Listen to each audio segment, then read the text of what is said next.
పల్లీ చట్నీ కోసం వేయించుకున్న పల్లీలు మిక్సీ జార్లో వేసుకోవాలి.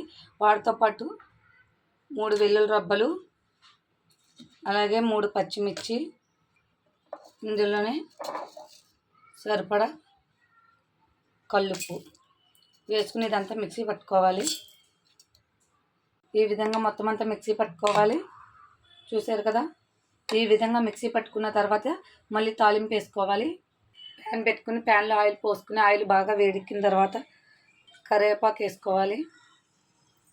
అలాగే కొన్ని ఎండుమిర్చి వేసుకోవాలి.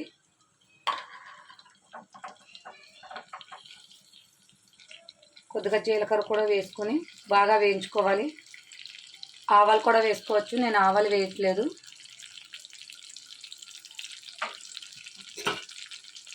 మీకు కావాలంటే మీరు ఆవాలు కూడా వేసుకోండి.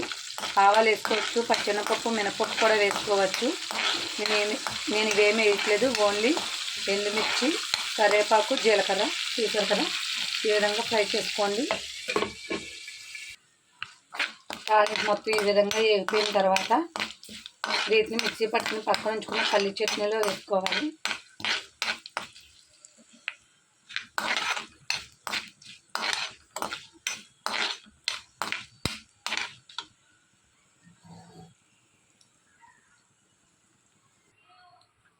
ఈ విధంగా మిక్సీ పట్టుకుని పక్కన పెట్టుకున్న పల్లి చట్నీలో మొత్తం తాలింపు అంతా వేసుకోవాలి.